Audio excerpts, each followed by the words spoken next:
Hey, what's up, everybody? And welcome. Today, I'm going to be doing something that probably a lot of you do. And I'm going to be talking sports with my father. So, introduce yourself. This is my father. I'm Dave. And we're going to talk about the Manchester United game like we do after every single Manchester United game, except we're going to record it this time. And do you want to start off by giving out ratings for the players, or do you want to talk other things? Well, I think we'll talk just in general how the team played today, and I thought, as a bit of a soccer novice, but somebody that likes to watch, but is not certainly not an expert. I thought that they played with a lot of energy today. I thought the new players on the team, Williams, Chong, and Greenwood, covered a lot of ground, and we made it a little bit difficult for the other team. And I think there was a little bit more energy out there today. Unfortunately, we weren't able to really create a lot of chances, but it was a little more entertaining to watch. So I enjoyed that part of it. Unfortunately for us, it was a very even game, and the result was probably the result everyone deserved. Probably try it again in a couple of weeks, I guess. Yeah, I mean, if you look at it statistically, a 50-50 possession distribution, we both had 12 shots. Corner kicks were about even. The only thing that they had really were dribbles, and that's because they have Adam Traore who got 10 by himself. That guy's good at dribbling. Not good much at the final ball, but he's very good at getting past his guy initially, anyways. I was a little nervous when I saw, you know, no Rashford, no Martial. We saw the Pereira playing midfield, defensive midfield, where in the past I thought it had a little bit of trouble with it. I actually thought that we played really just as well with these substitute players as we have with the other players, and it kind of gave me the idea that we might want to see a lot of these young guys play, and maybe some of the guys that have been on the bench and see the energy, because we held in there pretty good. I was very happy to see one thing in the game, which I think would have been possibly a mistake if the coach hadn't done it. He left in Lindelof and Maguire, and I'm a big fan of actually the backup goalie, and I figure with those three, we had a reasonable chance to hold them scoreless. I think if we had changed that back duo, we might not have had that good result. So Maguire was particularly good today.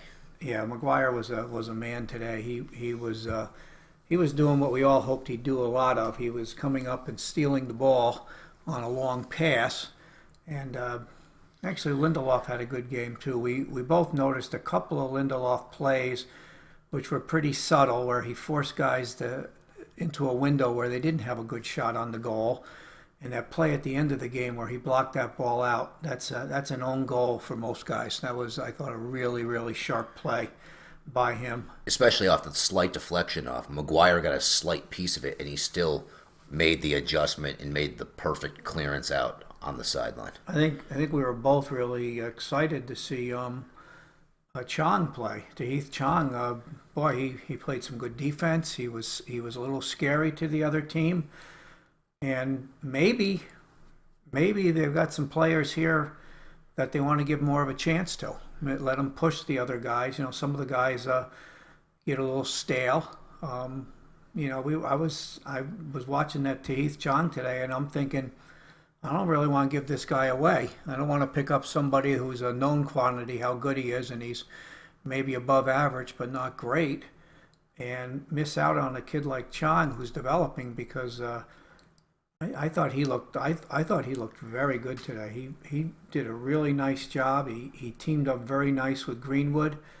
He got a little slowed down at the end of the game after he got kicked in the shin on a play that was really, from my perspective, not being a soccer expert, I thought that was a dirty play. That ball was long gone when the guy kicked him. That was a.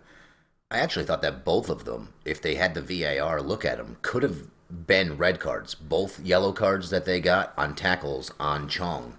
The ball was so far away from where the guy went in on the tackle that it would be very difficult to argue that the guy was playing the ball.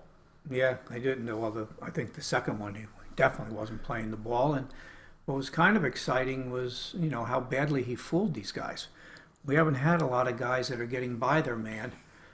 And I don't know the young guys. I'm particularly impressed. I'm a big fan of Williams.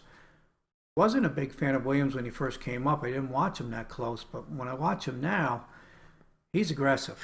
He wants the team to score. He's making runs constantly. He's not afraid to end up right in front of the goalie to take a shot. He was a little bit unfortunate today that the one run didn't result in a penalty. It was very close. I You know, think it was a fair I call. think, yeah, maybe it was a fair call, but you know what? He was in there, and half a second more, he scores a goal there. I think he gives us a lot more than Luke Shaw right now. Luke Shaw does not look recovered, fully fit, and aggressive. He looks to me like he's hanging back all the time. He just looks like I'm going to play my position, pass me the ball, I'm just going to pass it sideways. He isn't willing to make those runs. He's not looking to win the game. And Williams looks like a guy that wants to win the game. I was He's got a little bit of a nasty streak to him, which I like as well. Although I think that was his first game that he started where he didn't get a yellow card, an important first step for him to get through 90 minutes without getting yellow carded. he hung in there pretty tough with the big forward on the other team that was extremely strong. He blocked a lot of his shots. I thought maybe in the last 10 minutes he got a little bit tired and the guy managed to kind of bully by him and get a few crosses. But overall, he hung in there like a pit bull, and you know what? He's not going to have to face too many guys like that guy. That guy was a big soccer player. You don't see too many of them out there on the wing.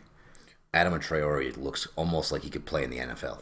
Yeah, so Like he could be a tailback or I was something. very, very, very happy with the young players on the team. I thought they covered a lot of ground. They had a lot of comeback steals. I think Tahith Chong stole the ball several times from behind.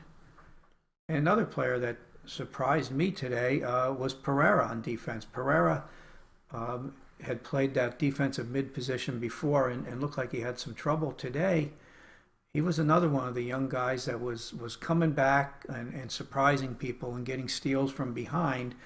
And this is something this team needs. They need a lot more hustle. They need a lot more guys moving. These young guys, they're moving all the time. Greenwood, Chong, Williams, Pereira was moving. The old guy there that comes in, what's his name? Juan Mata. Juan Mata. Perpetual motion. Juan Mata's perpetual motion. I don't even mind seeing him in the game. He creates a lot of things, and I think he's a good influence.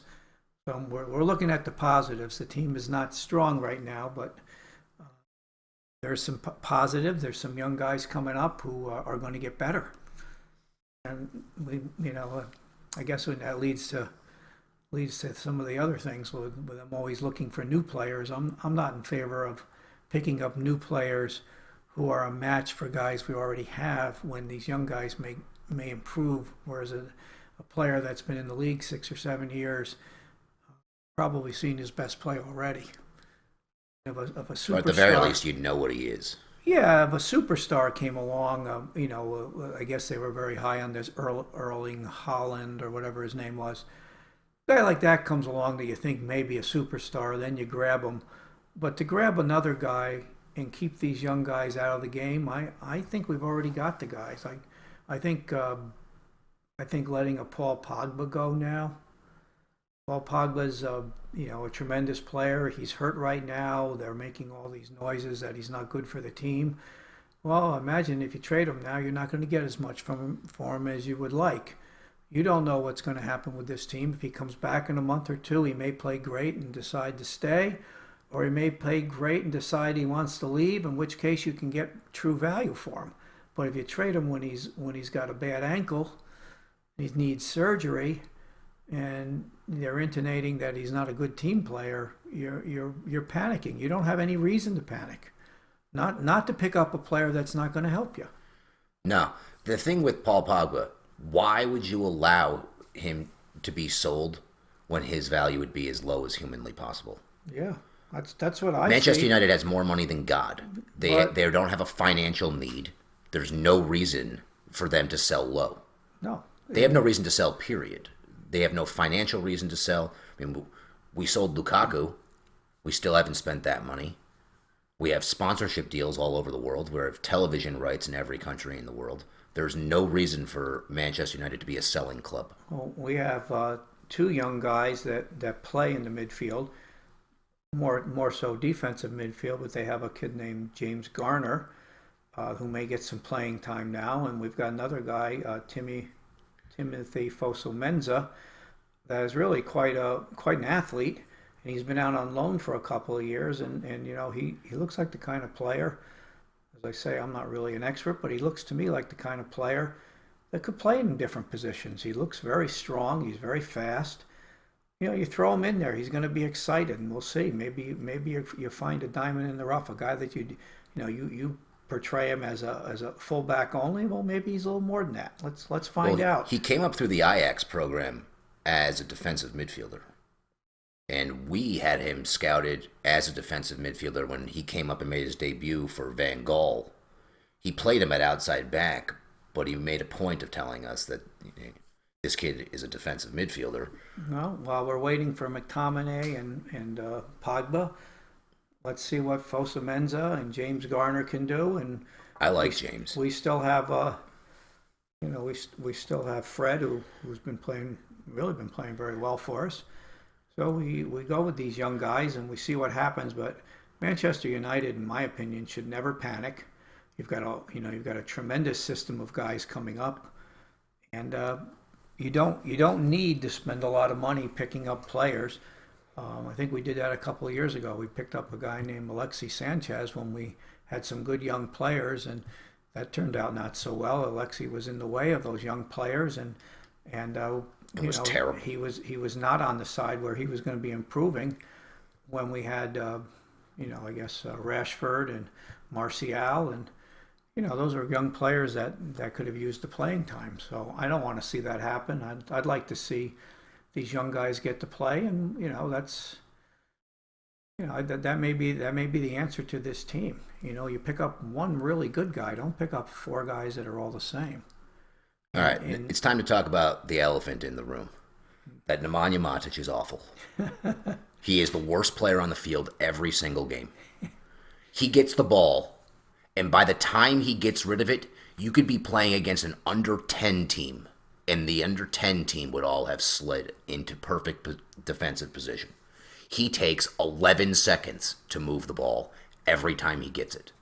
He has no vision whatsoever. There was a point later in the game when Rashford was already in, where he looked up. Rashford had the entire left side of the field. He was making a run from centrally towards the channel, and he jammed a pass into the middle of the field that we lost 3 seconds later. The entire left side of the field was wide open, with Marcus Rashford versus a center back running into the space, and he didn't even see him, and that's the direction that he was looking. He is the most putrid offensive defensive midfielder I've ever seen. 85% of the time he gets the ball, he one-touch passes it back to the guy who gave it to him. When he doesn't, he turns and he lumbers up the field super slow, and by the time he actually passes the ball to someone, there are 8 defenders in that area already, and we're going to lose the ball. He drives me crazy watching him play. Well, Nemanja Matic does what he can do. He's good at strong and holding the ball, but the analogy to him would be a basketball player on a team that moves the ball and it goes to the one guy who dribbles and dribbles and dribbles and finally takes an off-balance shot. Unfortunately, he's that guy. He does hold the ball. He occasionally makes some nice plays, but everything he does is slow, and he allows the other team's defense to set up. So he's not the player. If you're going to go with a lot of these young guys who move the ball quickly and are fast and move the ball quickly, he's not a match. Which I think the coach knows that, but right now he wanted some experience there. He wanted Matic for his potential. Strength, whatever, not getting pushed around by this team. That's what he gets. But as far as a future, if you want to be a high-scoring team, Nemanja Matic is not gonna help you score. I don't think that a team can be a high-scoring team when Nemanja Matic is playing a position where he's going to touch the ball at least as much as everybody else because he takes so long to move the ball. And he doesn't hit the big ball. We had that opportunity fairly late in the game where Chong made a great angled run from the sideline in behind them, and he hit a whip hook out of bounds. 40 yards from where the ball should have been. It's like his field vision, like he just doesn't see the pass where it needs to go. Well, this is a chance now. They have this Garner. I guess I think I read something that Garner maybe had a small injury or maybe had the flu or whatever. It wasn't available now. But this is a chance for a kid that really shows some vision and really can be an offensive threat. And I like his movement. And with these other young guys, I'd like to see him in there. I mean, I don't think we should start all young guys at a time. We might get bullied, but putting 2 or 3 of them on the field all the time, they seem to add energy. I just think we've got a lot of them, and I guess the other kid. There's another kid out there that my son really loves, and I haven't seen too much of him. I know he's very quick. What's his name again? Gomez. Angel Gomez. My Dave Jr. here would love to see Angel Gomez in some of these games to see if he could help us score. And I think we'd all like to see these guys before we go out and pick up somebody else's, above average but not great player. Angel Gomez, in my mind, when you watch him, there is just a level of confidence that he has when he's on the ball that the rest of the guys on our team, for the most part, lack. He has such incredible ball control and he can look up. This is something that our team lacks, particularly Jesse Lingard. Jesse Lingard cannot pick his head up to find a pass because he can't dribble without staring at the ball. He cannot control the ball unless he's staring at it, which is a problem, which is why he never hits a good pass. His passes they have to be blatantly obvious for him to see it, and he has to have enough time that he can look up and then stare back down at the ball. He has no field vision when he's dribbling because he looks at the ball. You can watch the replays of him when they do the zoom in one. He's staring at the ball. He has no idea where anyone else is, which is a serious problem. He seems to have been having a bad season. Hard to know what the problem is. He appeared to be a much better player last year. I don't know. Well, I didn't even have him even in my thoughts today. He's just a player that really isn't going to make a difference right now. Why don't we go ahead and rate the players today? Who had a good game? All right, well, let's just go right from the start of it. We both wrote down our ratings for the game. We'll start with Romero. I gave him a 7 because I just think that he has such a presence, and you and I have talked about this quite a bit, and the difference between the quality of our defense on set pieces in particular with Romero in the game as opposed to De Gea, who appears as though there's some sort of invisible force that prevents him from ever going more than 7 inches off of his line. The ball could be floated into the box, into the 6, to the 3-yard line. David De Gea will not even try to come get it. And if he does, there's like a 70% chance that he won't get it. It's almost pathetic. Romero didn't even show what he normally shows, which is that ability to come out and punch a ball even outside the 6 and run through players to get to it. But you can even tell just based on the defense. But I still gave him an 8 today because I don't really understand soccer ratings, and I'm going to be more generous and probably less generous than a real soccer rater. But the fact of the matter is, every time I watch Romero play, he gets a shutout. However he does it, the team gets a shutout. And I think, as a novice watching the game, I'm not quite sure why David De Gea gets all the play in the games when it seems like Romero actually does a better job. I watch David De Gea on any free position piece, and he just looks to me like he is, the other team they're chomping at the bit. They can't wait to run right into him because he doesn't come out and take that ball hard. He has good reactions, but that's not enough. Most of these goals that are scored on Manchester United when I'm watching their games are scored from a scramble inside the 6-yard box with him not clearing the ball. And I think it puts a lot of pressure on his on his defenders. defenders, because I notice when the other team is taking a free kick, especially a corner kick, they just pack the box. They put 4 or 5 guys standing in the box because they know that De Gea is not gonna come out Inside the and six. punish them inside the 6. Yeah. And then they just hit the ball inside the 6 Yeah, because they know he won't come inside get the it. 6 yard box, and they just whip it in there, and some of these goals are scored because they whip it in there, and no one gets a head on it. It just rattles to the ground, and he's just nowhere to be found. Whereas the perfect example, if you remember back to the FA Cup last year when we knocked Chelsea out and Romero was in goal, this is a play that I think that epitomizes the difference between the two of them. The final play of that game was a corner kick, swung in from Chelsea's left side, our right. The ball was hit a whip curler to about 8 yards out, maybe 9. That game ended with the ball in Romero's hands. He came through everybody 8 or 9 yards out on a whip bender, and he caught the ball. Play over. Scoring opportunity done. We give up an incredible number of scoring opportunities that shouldn't have ever happened because the ball should have already been in David De Gea's hands, and we should be going the other way with the ball. Yeah, that's what I see too. I'd consider giving Morero more time and lighting a fire under De Gea. That these are the things you have to do. Or just sell him and let next year let Dean Henderson and Romero compete for the spot. To me, he's as a person that is not an expert. To me, De Gea is way overrated as a goalie. I don't see his great side.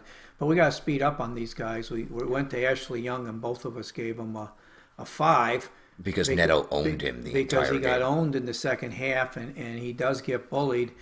And part of me was thinking, if I have Aaron Wan-Bissaka out there, there's no scoring opportunities coming. And Ashley scared me all day long. So I've got to give him a low rating because his defense really was not good. And late in the game, I would have preferred to have seen that late substitution. I know Chong had taken a pretty serious knock there. Yeah. I would have rather seen Dallo come in. Yes, for Young. And I know Ashley Young has played great for us for years, and he's a warrior, but he's way short of Aaron Wan-Bissaka out there. So And even offensively, he's not bringing as much to the table as he used to. No, he looks like he's maybe holding back a little bit to make sure he doesn't get beat too much or get out of position.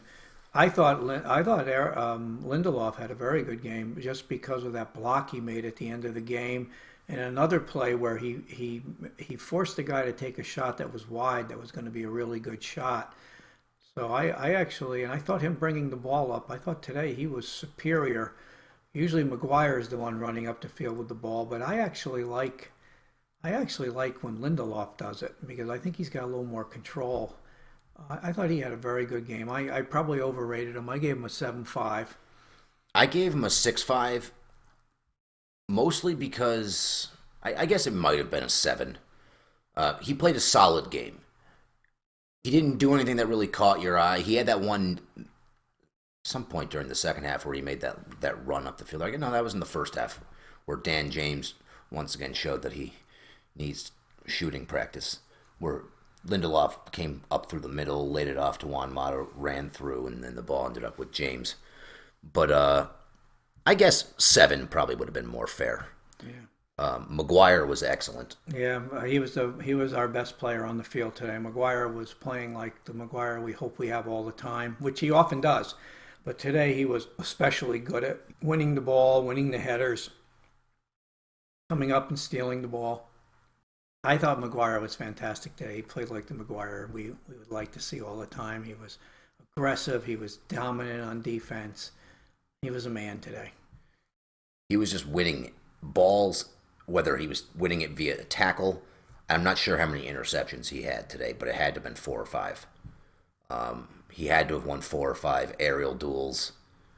I mean, his 50-50 battles, he was one of the only guys on our team that was winning his 50-50 battle. Virtually every time, if it was a 50-50 between him and a Wolves player, he was leaving with the ball. And we didn't have a lot of guys on our team. I mean, you counted at one point in the second half where there was 11 consecutive 50-50 situations, and we only won one of them. where we were not winning the 50-50 balls, and we definitely were not winning the second balls on long balls. Winning the first ball, being the guy who gets your head on the first ball, it looks nice on your stat sheet, but the more important statistic is who's collecting the second ball. The second ball, after the long ball, where the two guys go up, they both try to win the header, the ball gets knocked down. Who gets that ball? We're not getting those. No. For a long stretch in the second half, we were not getting any of them. At one point, we lost 7 of them in a row while you were keeping track. That's a damning statistic, and it shows. I don't know what it shows: a lack of fitness, a lack of hunger, a lack of aggression, a lack of determination to win. You have to throw yourself in there. Brandon Williams goes after it. Yes, Brandon Williams is getting to be my favorite player that's come up. The other guy who was winning a lot of balls was Chong. Yeah, yep. Brandon Williams, to me, played aggressively today. He gave you a chance to win. You actually thought, this kid might score the only goal in the game. I loved how when he'd lay a pass off, he would go. When he goes all the way. And I like to see that. And he's aggressive. You'll see him in the box. Compared to Luke Shaw, what he's become, Luke Shaw is a stationary player. Brandon Williams almost drew a foul to win us the game. Another time I saw Brandon Williams cutting right in front of the goalie on a cross and almost getting it. Which is impressive for the impressive. Weak side to outside back to be the guy who almost made it to the near post. Yeah, he's a guy to watch, and he's got great stamina, great speed, and he's playing to win. So I'm a big fan right now. I don't see how you can play Luke Shaw over him in a game. I just don't see it. I get that he's kind of protecting him a little bit by not just shoving him in and being like your first choice, and he's rotating him. But when he's consistently winning the battle between the two of them. You watch him play and you watch Luke Shaw play, and there's a noticeable difference. He's playing better than Luke Shaw. And in a team sport, the guy who's winning the battle needs to start. Yeah, Luke Shaw, to me, he boggles up or clogs up the side he's on because he'll play the ball. Maybe he lays it off to Rashford, and then he stands right where he is. And Rashford's man's on Rashford, and so is Shaw's. And this in is any the one game, that kills you me. have to even if he just runs through and they don't give it to him, he takes a man with him, and Williams does this consistently. Williams does not stand still, and Williams will come up and steal a bad pass by the other team. He's just playing. He's playing. The thing that kills me about Luke is when he does make the overlap run and he doesn't get it.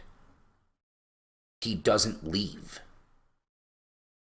He stops right where he's about to go offsides and doesn't run through. But then he doesn't leave. So therefore, all he accomplished by making that run is providing bad spacing and an easy double team on Rashford or Marshall or whichever one is on the left at any given point. Yeah, I noticed, not even being a soccer guru, that Williams would make that run and go offside and then cut into the middle of the field. Forcing people to keep following him. Forcing someone to watch him. He doesn't stand still in the wrong spot. And that was kind of, just a lot of energy by him. He just looks like, he looks to me like a find for this team. He looks like he's going to be one heck of a player. Going to give them some energy, and right now they don't seem to have that. I guess we have to move on to Lamanda Matic. We've already discussed him. I was more kind. I gave him a 6. Because when he does hold the ball, he does hold it well, and he had a few steals. Dave will. I gave him a 5.5 for getting a couple of decent steals, but when I watch him, I feel like I'm going to have a brain aneurysm, and it's not like I'm like a hateful person. You just watch him, and you can't understand how he has made it to the point he's at, playing the position that he plays without seeming to understand what his job is. Okay. When you're the defensive midfielder on any team, that's the guy who's going to touch the ball more than anybody else. That ball's going to be at your foot all the time. And the fact that he's been playing his whole life, he's 30 or 31 or however old he is, and he still doesn't understand what his job is, he needs to switch the field. The ball comes into him, he needs to turn and go the other way. If Brandon Williams bombs down the left hand side and there's nothing there, and he comes back to Nemanja Matic. That means that side was closed off. Brandon Williams doesn't want you to give him the ball right back as a one-touch pass right back to him. He has no interest in that. He wants you to go the other way. Give the ball to Ashley Young on the far side. He had a 50-yard pass over to Ashley Young. I pointed it out earlier that it takes us so long to switch the field that by the time we get from the left side of the field to the right side of the field, all 11 guys on the other team are sitting there waiting for us. They got there faster than the ball got there. Our next guy, Pereira, actually did a good job of that. He was good when he got the ball in the midfield in that he looks around. He also did a lot of nice hustling where he came back and surprised guys by tracking back and stealing the ball. I gave him a 6.5. And the only reason I gave him that low is when he is pressured with two guys on him, he often gets bullied off the ball. And that's a function of him, I guess, not being the strongest player. And probably defensive midfield is not his best spot. But today he did an adequate job there. He at least fought. He did. He put some fight in there. I would say that he impresses me going forward more than he impresses me as a defender. He is a very... when he was younger, I felt like he had a better shot on him than he does now. I don't know if it's a slight lack of confidence or what it is. But when he was younger and you were watching him as a prospect, when he was still like number 44 under Louis van Gaal, and he looked like he wanted to score when he got the ball every time. And when he hit the ball, for a guy who's not that big, you were like, wow, he's got a heck of a leg on him. Now you tend to see him sky the ball when he shoots it, or hit a mishit grounder that he yanked to the right or the left, depending on whether he hits it right-footed or left-footed. And I don't know. I haven't given up on him because I remember watching him when he was a prospect, when he was still playing with the reserves. And I remember seeing him get his first couple of looks at left wing when he first came up under Louis van Gaal and got his first team debut. And the kid just looks like he can play. He has a little bit of that. He has tremendous ball control. I just feel like if you give him another year of being a first-team player, at the very least, he is a solid guy to have on your team that you can throw in there in the case of injuries. Yeah, I think so. He's actually surprised me. I think he's a guy that should stay on the team. We were both really impressed with Tahith Chong today. I thought he was, save Harry Maguire, he was almost our best player today. He covered a lot of ground. He was dangerous. His defense was very good. He forced turnovers one-on-one out on the sideline from a guy twice who I think really thought he could beat him, and he couldn't. Tahith really had a good game, and if he wasn't tripped a couple of times, I think he might have scored. So I gave him a 7. I also gave him a 7, and as someone who was disappointed in his first couple of appearances this season, where I thought that he looked timid and he looked like he was allowing himself to be bullied off the ball and getting pushed around, he showed a little more tenacity today, where he had a different look in his eye, not a look of fear like he kind of had the first couple of times where he was playing against the men and he felt like intimidated by them. He looked like he had a little nasty streak in him today. He's like, you're not getting me off this ball, period. He Try played to knock very me well. off the ball. I enjoyed watching Wan-Bissaka play with the young guys because he plays the way I'm guessing that you're supposed to play. He's constantly moving. He's constantly probing. He's laying the ball off to people. He's always cutting through. And he's probably a little frustrated with some of our older players. I think he probably likes the young guys better because the young guys seem to pick up on what he wants from them. And they move. They move. And I enjoyed watching them. I think Dave and I both gave Juan a 6.5. I'm going to go right on to the next guy, though, because Juan, we know Juan. Let Dave talk more about James. James has been playing very, very well for us. Today was not his best game, and he almost looks like he's a little run weary or something. He's kind of stalled out on his imagination. He plays great defense, and he's a good hustler, but it's almost as if, right now I think he's going to be in competition with Greenwood and who knows, whatever maybe to Heath Chong and out on the wing. Dallow even. I don't think he's going to get all the minutes he's been getting right now. He just seems to have seems to need another gear around the box to maybe score a couple of goals. What he looks like to me is a kid who gets there and then he gets nervous. Obviously, he's been playing soccer or football his entire life.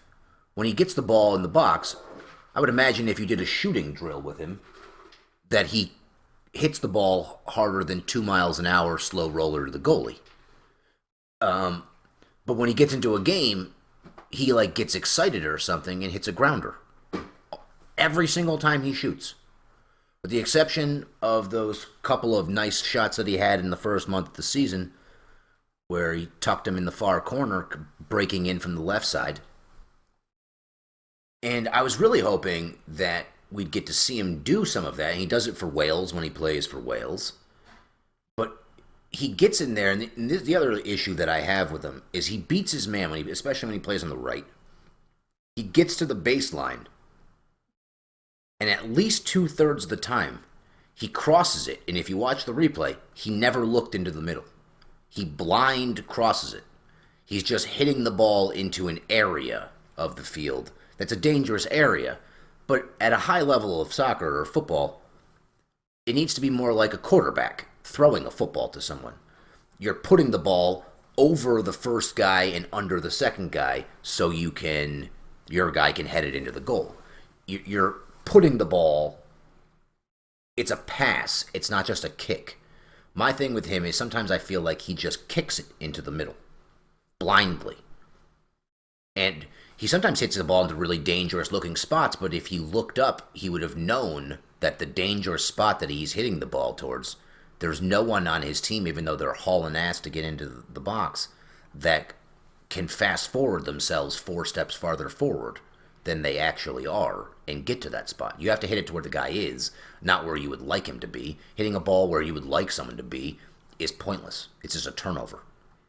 Who cares if you wanted the guy to be 4 feet or 5 yards farther ahead than he was? It doesn't matter if that's what you want.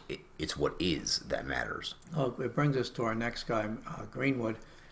Greenwood does all the things that James doesn't do. Greenwood does look to see where he's passing it. He's constantly, he's very calm on the ball, and he's constantly looking at the other guys off balance. He's like a good basketball player, and he gets the ball, and he's not going to rush his shot. He's going to make some moves and take a shot. James, who has tremendous athletic ability and is probably a better defender than Greenwood, he rushes his shot. Somebody needs to tell him, you know what, that cross where you don't look is a turnover. We want you to look. We want you to go in your head, and once you get by the guy, we want you to say 1/1000 before you do anything. Exactly, and he needs to learn the value of the outside of his foot. Yeah, take that 1/1000 and shoot the ball when you're ready. Right now, it looks like you're shooting the ball before you're ready, and shots that are shot before you're ready don't go in. Not very often. Not very often. Greenwood waits until he's ready, and it's okay. You know, if you're trying to get ready and you get your shot blocked, that's okay, because your shot was going in. The guy had to block it. Or the goalie has to stop it. But your shot today, you rushed the shot. He rushed all 3 shots that he took. He hit slow grounders out of bounds all 3 times. The chances of that ball going in, first of all, it was 0 because you didn't hit it towards the goal. You hit it way wide. That shot looked like you had to get around your guy. Now, Mason Greenwood, if he had gotten the ball there, everybody in the stands would have been going wild because he doesn't shoot it until he's ready. And his shot has a chance of going in, and you need to practice that. And that's just a question of confidence on the ball for you. You're a very good player, and you just got to take a little more time. I used to coach kids soccer, not knowing much about it, but I used to tell the kids that when you have the ball in the other team's box, they're the ones that are in trouble, not you. You shouldn't be rushing. They're the ones that have a problem. And being the way he draws fouls, I think Dan James taking his time in the box and then maybe bursting through the guy again, you're going to get fouled. especially the way he accelerates. Yeah, the way you accelerate. Don't think just because you're down close to the end line that you're out of moves. You've got a lot of moves. Uh, we saw Brandon Williams today almost score a goal when he was blocked out. Boy, that was close. Two things could have happened. One is he could have actually gotten the ball and made it, and two is, that VAR could have gone the other way. That was a very close play. So that for Daniel James, take your time when you get it in the box. Don't shoot it till you're ready. Greenwood, I think we all both agree. He's just a fabulous young player. Greenwood's going to be really good. He's going to be a superstar, we think. So. The way that he has such control, and actually something that has impressed me as I've watched more and more of him is his balance. Oh. I even commented to you, even when he does the double knee slide, celebration for his goal, the kid's even graceful when he does that. He perfectly slides. He never looks off balance. Marcus Rashford does it, and he looks like he's going to face plant. Like the other guy who's good at it is Ashley Young, and I think it's just because he has that extra 15 years of experience of doing it. I was like, but our team, whenever they do that double knee slide, hurt.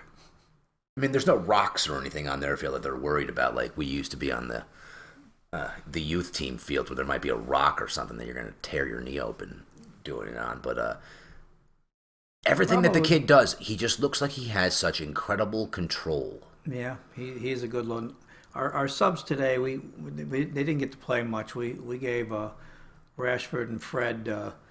We gave Rashford low marks because he just didn't seem to be in the game today. I don't know what happened. He didn't even seem like he was interested in playing. It didn't look like the normal Rashford that we see. Fred was, his usual hustle. I don't know if the ball fell his way very often, but he was his usual hustler. So we found him to be average for Fred. Probably when we do these talks, we probably won't do as long a talk on each player as we did today, because today we kind of gave our opinions on them. In the future, we'll probably give them the mark and just say what they did well. I thought that Fred was what Fred is. I thought Rashford was awful. I don't even recall a time that Rashford got the ball where he didn't lose it. And that goal scoring opportunity, we were talking about Greenwood a minute ago. Greenwood got the ball, turned, perfectly weighted pass. Rashford's through. He's in the box. One touch, then shoot it. One touch to get control. Why he took the second touch? I'm going to tell you something right now. Both Greenwood and Marshall would have scored on that play. They would have taken one touch to get control of the ball, and they would have tucked it in the corner. Rashford needs to learn how to finish. If Rashford was a good finisher, he'd have 25 goals already this year. Rashford misses more goal-scoring opportunities that any other guy on our team would have scored, probably.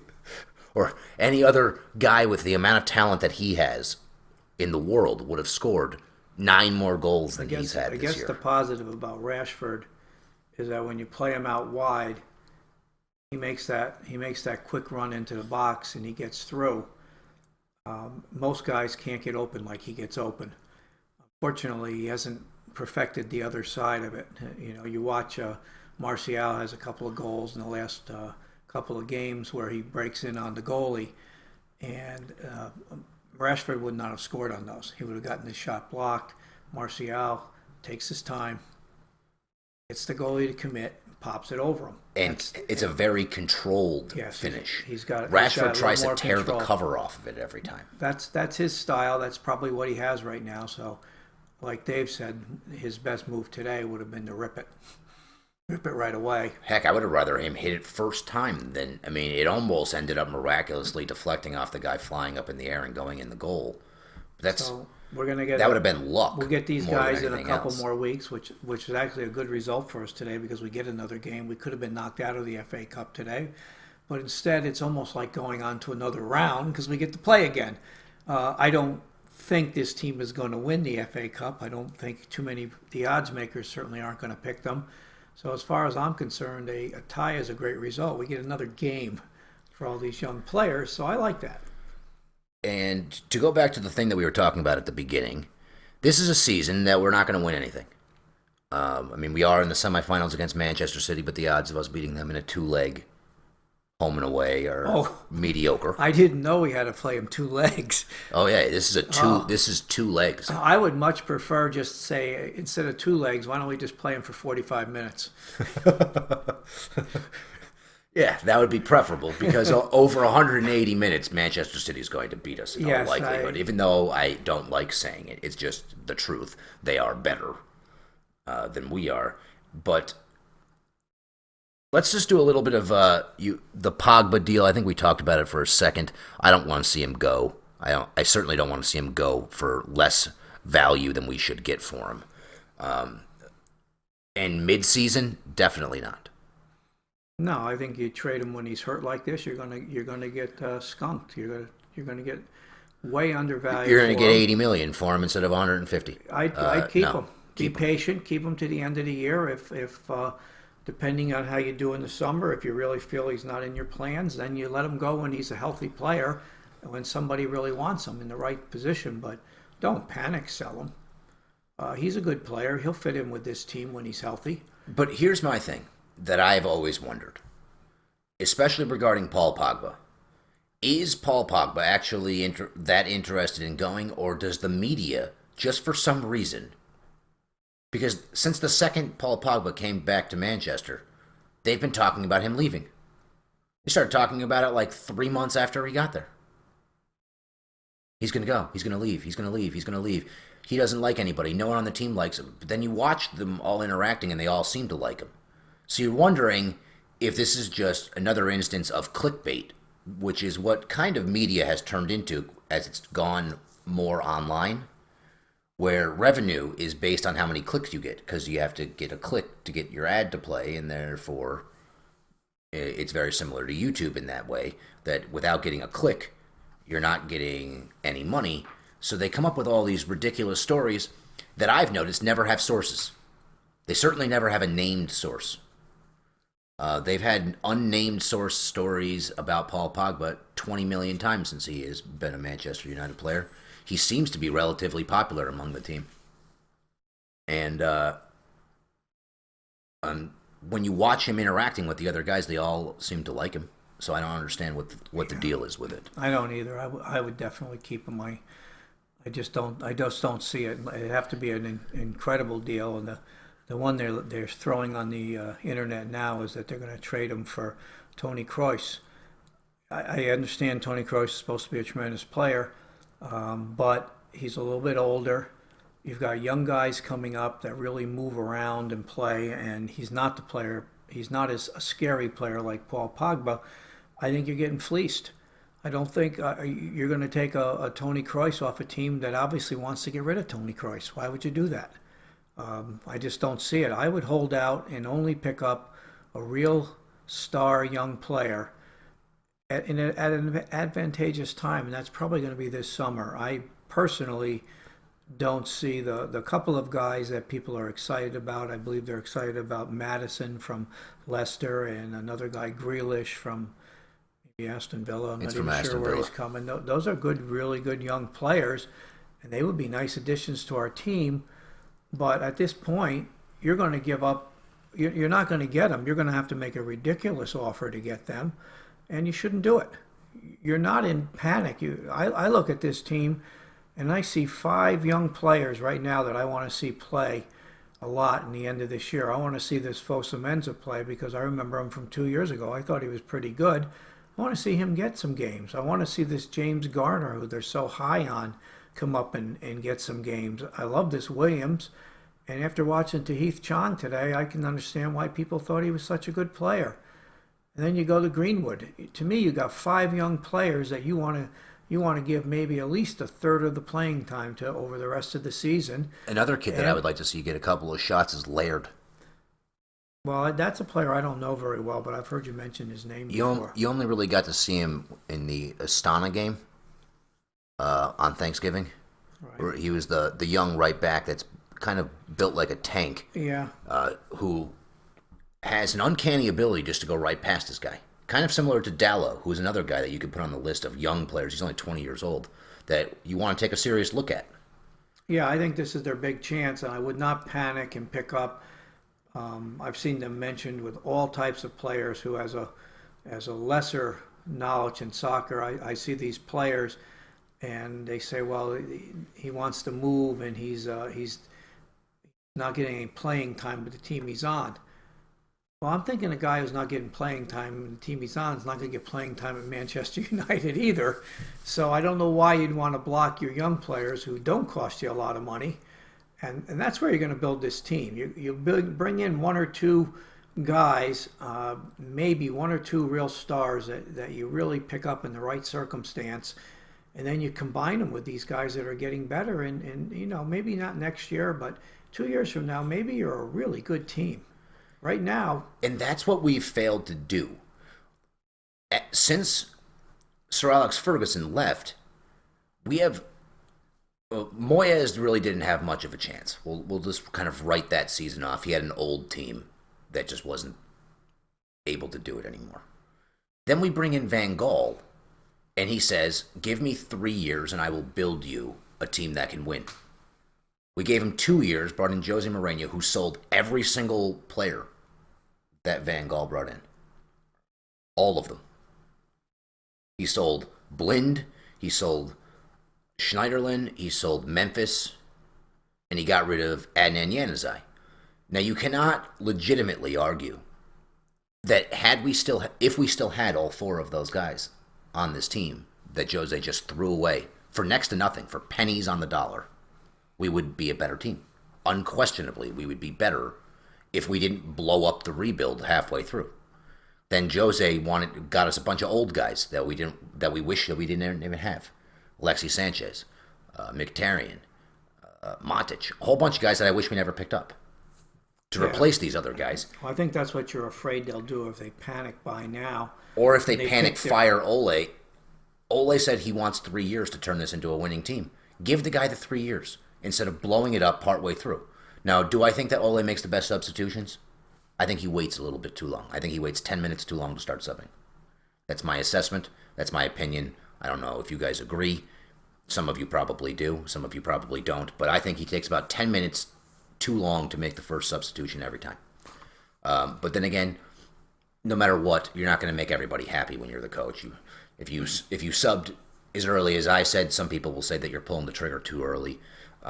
So you're pretty much damned if you do and damned if you don't when you're a coach. But I think that sometimes I'm sitting there and I was like, let's get this first substitution in this game. Games could use a little injection of pace or an injection of a little more energy, and stop playing Ashley Young for 90 minutes because he gets dog tired after about 70. We got a game Tuesday against a very, very good team. I don't know whether he's really set on trying to win this or whether he'll just realize he probably won't. But who do we think's going to play? Well, if he was to put his best team forward on Tuesday, who would he put in there and where would he play them? I personally would like to see Romero start, but that won't happen. So we're going to go with De Gea, then Wan-Bissaka on the right, Lindelof and Maguire in the middle, and for the love of God, play Brandon Williams. Then we're gonna see Fred and Matic almost certainly at defensive midfield. And then, assuming that Marshall is back, we're going to make the assumption that he is. I would like to see, in my opinion, Pereira's earned the spot at attacking mid. And so he's going to play at number 10. We're going to have Rashford on the left. Greenwood should be on the right. He has been winning the battle between him and Daniel James recently. If you're going to say, honest assessment, which one of them is playing better right now, Greenwood gives us a better chance to win. And then you put Marshall up front. That gives us... It still is going to kill us because we're not going... If we're going to play a speed counterattacking style, you need to tell Matic, when you get the ball, if you do not move the ball quickly, I'm taking you out. Period. If we're going to try to win the ball and hit them on the counterattack, which is the best way to try to play against Manchester City, who are going to dominate the ball, even if you don't want them to. So sit deep and counterattack. That's the team that you run out there. And Matic, get off the darn ball, or I'm taking you out. I'll put Juan Mata there. Because when he gets the ball, at the very least, he will take a touch and hit a good pass. The ball will come to him, and 1 second later, the ball will be on its way to someone else. Yeah, I think you hit the whole team that he's probably going to start. With the only possibility difference is I wouldn't do it, but I think he'll start Luke Shaw. He's going to think we're going to be back in there playing defense all the time, and he's going to play Shaw. And, it's hard to tell from TV. Luke Shaw, to me, looks overweight. I don't know that it's fat. He may have just done a lot of weightlifting or something. I think when he was hurt, he lifted too much weights. He looks bulky, and the bulkiness slows him down. His quickness isn't there. And I think his stamina is not there either because he just doesn't make a run forward. Even when he does, he always stops. I would dearly like to see Williams in there because he could be the difference in the game and us sneaking a goal because this team is so aggressive forward all the time. They don't think they're going to lose the ball. You get a kid like Williams out there who surprises them and sprints by everybody, he might be involved in a score. And the other one that maybe, I doubt we'll see him start because he's just got back.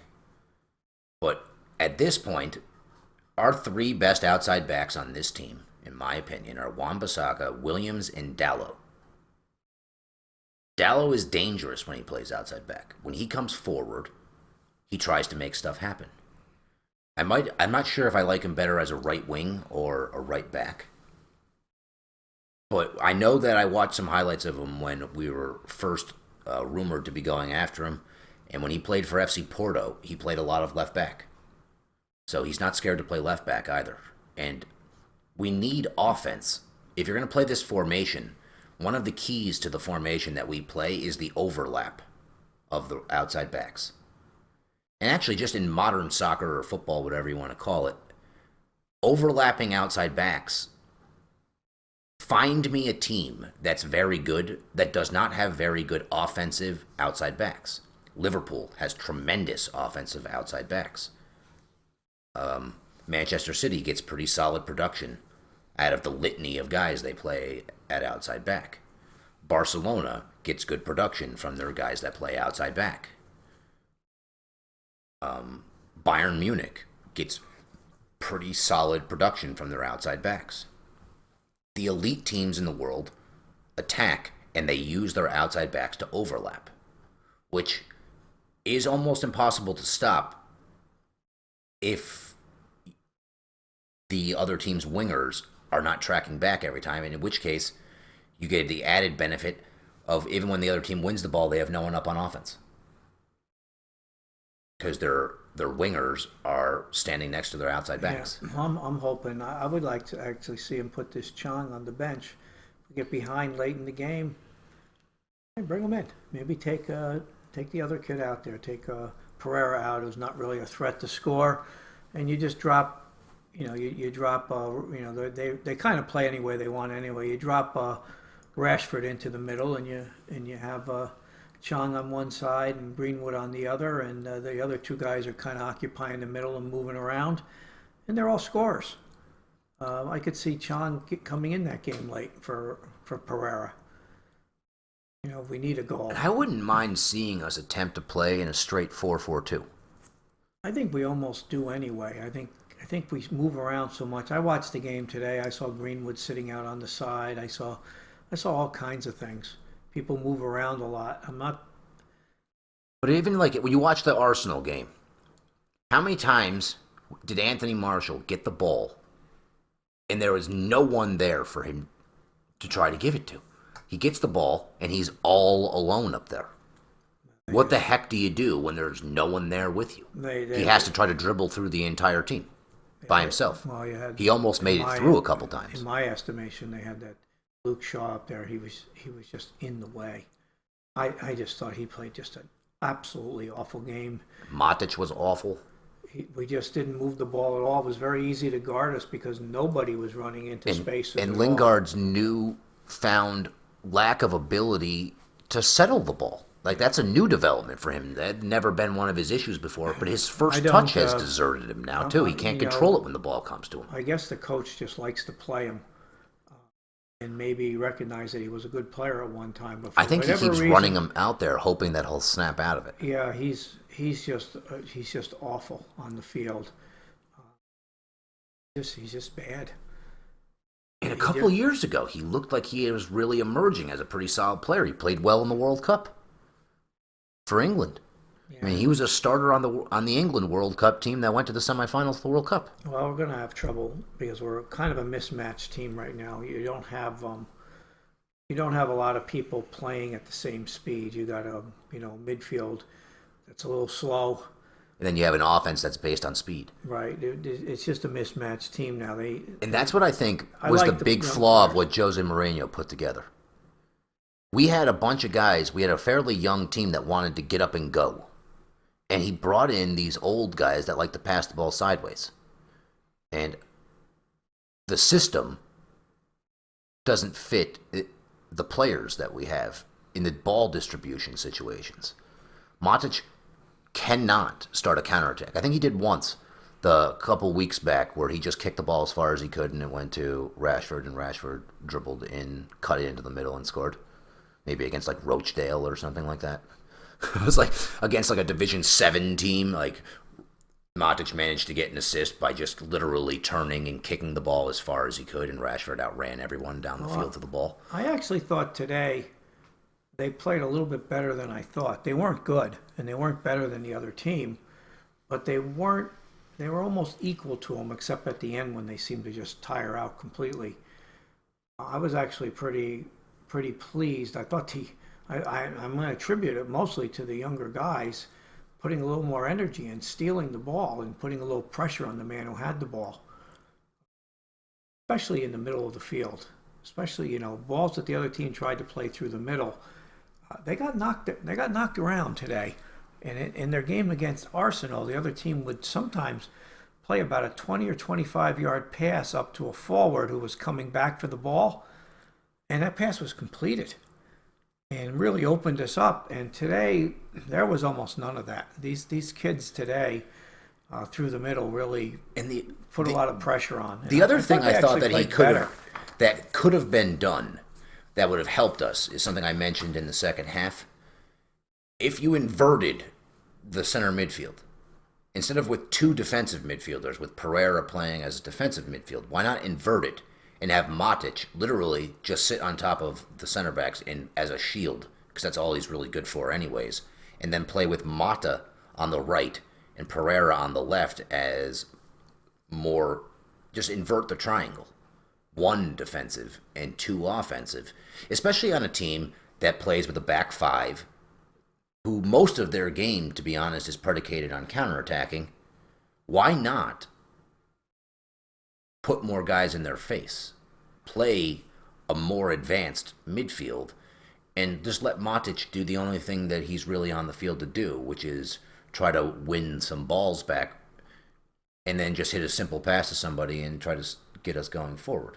Yeah, we've been talking a long time, so this one's going to be an awful long one. I think our future ones will be shorter just because we're probably making our first attempt to give our feelings on all the players. But here's the thing that I'm wondering, because I've been hearing these guys are coming back.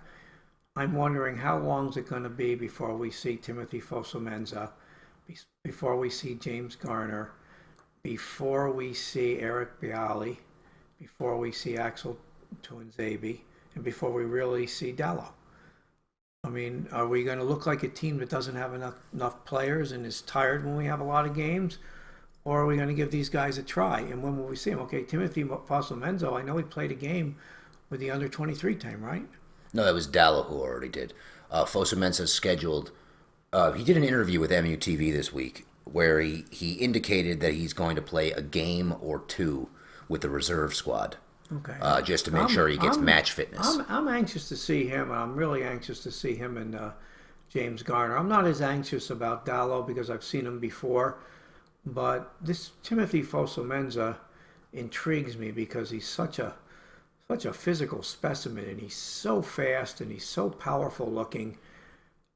I just see this kid running, maybe try him at D-mid. I see him coming forward with that ball like a freight train.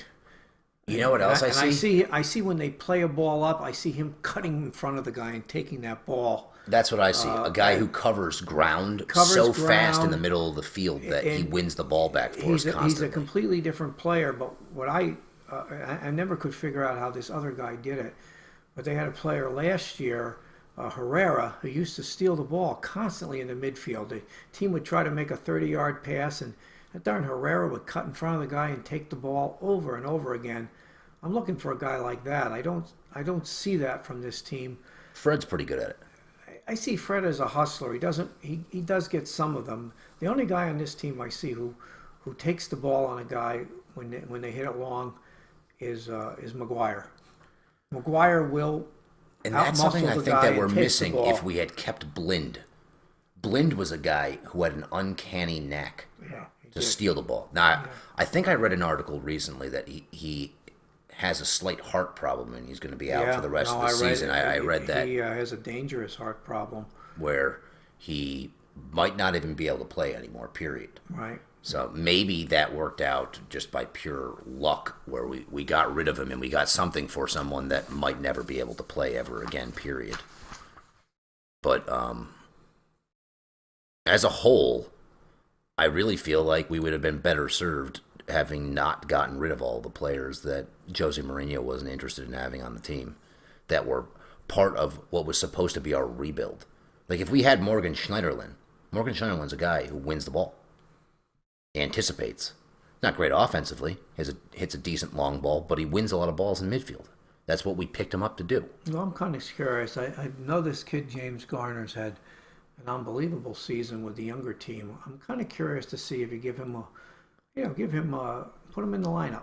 You know, you can't go and play Matic all the time. You already know what you're going to get from Matic. You know, I'm not saying throw a young guy in and make him play game after game against, older competition, but throw James Garner in there. Give him a half a game. Give him one whole game. See what he does. And you may be looking in the wrong spot. I think that when you watch him play, now center midfield movement is not like and don't throw guys on the outside of the field where you're looking at like dangerous runs that they make. His movement is little slide side steps where he moves himself very well into little pockets of space where he can get the ball turned and hit a pass. He will get on the ball and get off the ball very quickly. It is an attribute that Michael Carrick had, which is, I believe, why so many people compare him to Michael Carrick, is because of his ability to take a good first touch, turn, and find a good pass. Well, the other thing, and do it quickly. The other thing about these players that move and pass the ball with these young guys is you got to put them on the field. You can't wait and pick I don't even know what some of these other cups are. They're in one cup that seems like sometimes they get a team that's way, way below their ability, or they throw them in a Europa League game, but they throw the whole young team in there. I want to see James Garner playing with 8 or 9 of the regular starters and seeing, give them guys that are good. It's not fair, you evaluate a player, it's like a guy that's on his high school basketball team and he thinks he's just as good as the starters, but every time the coach puts him in the game, he's with 5 reserves. It's 5 reserves in there, and of course he doesn't look so good because he doesn't have the good players with him. Let's put this James Garner in there when he has Anthony Martial, when he's got Rashford, when he's got Greenwood.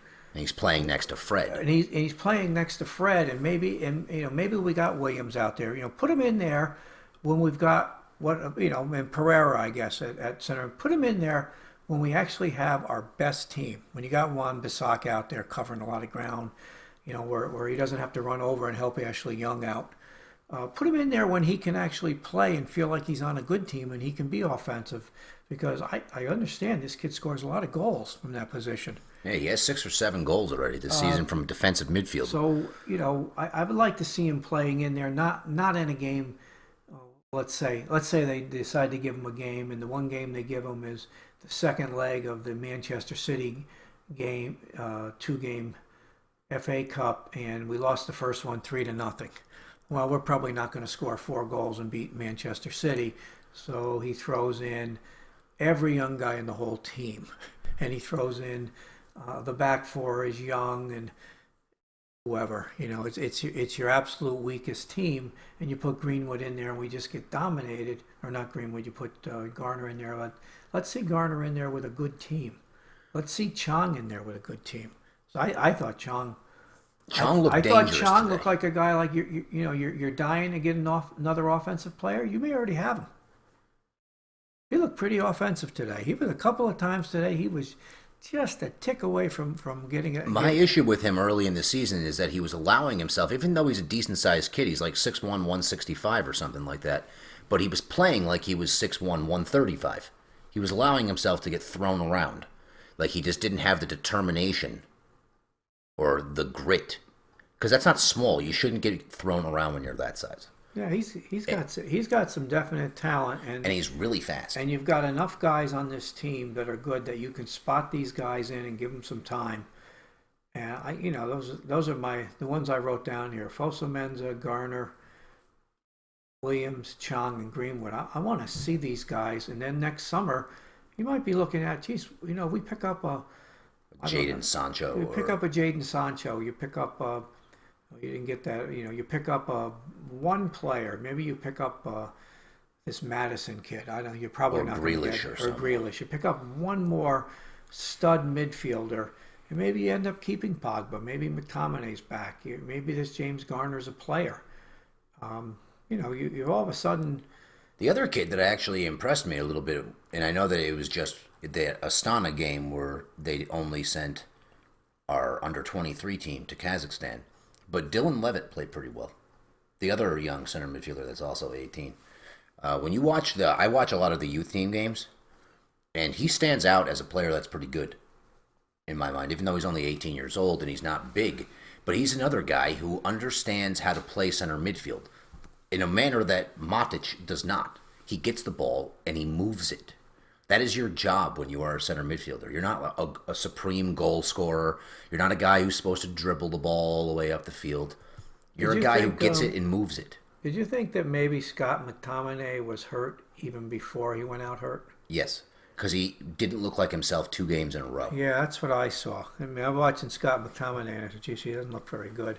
And he was getting pulled at like halftime in games and stuff. Scott, in my mind, has developed into a real player. Yeah, he was. He might have been probably our best player up until the point where he got hurt. I would say maybe Maguire, but he was certainly one of our best players. I think they always give all the kudos to the scorers. So I think they voted so far this year Rashford as their best player, but I don't really think that's true. And I want to see Rashford take the final step as a player. The thing that drives me nuts about Rashford, and people have gotten on me for hating on him, especially British people, he will win approximately 1 out of 25 50-50 balls. He had one today, or he didn't even try. It was a long ball hit, and he literally stood 5 yards away from the guy and didn't even try to contest for it. It drives me nuts. He didn't look like he wanted to play today. No, he looked like he wasn't even in the mood, like he was disappointed that he had to show up to work today. Yeah, he didn't look like it, and he doesn't, and that's not his style. He gets after it. He gets after it. He sprints back hard. I think he's a very good defender, as the other kid is. I like Daniel James' defense, but I think Daniel James needs a little competition, a little maybe sit down play half the games now, or an injection of confidence.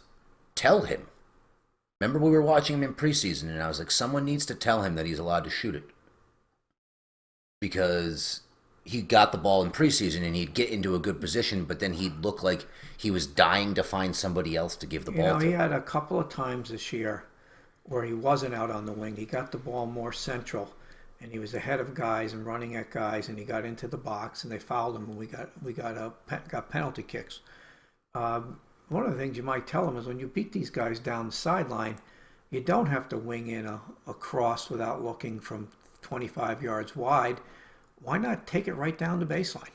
Take it right into the goalie and then try to lay off. First of all, that's the most deadly play in all of soccer. Yeah, coming in from the side. A ball coming in from inside the box from the baseline backwards across the face of the goal. That's something he could do. And the other part about it is if he's worried about guys closing him down, he might be the most fouled guy on our team. I wouldn't worry about it. You're coming in, you're going to be in the box. They're not going to dare foul you. If they foul you, good. Good, we get a free kick, but that the guys do have to be careful there.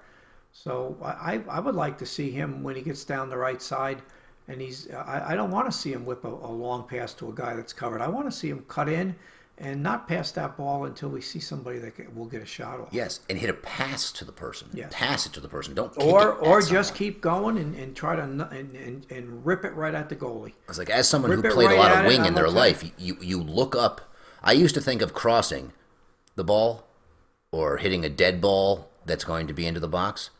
When I hit a corner kick, I used to aim for my big friend's head, and I would think of it like I'm going to kick the ball off of his head into the goal.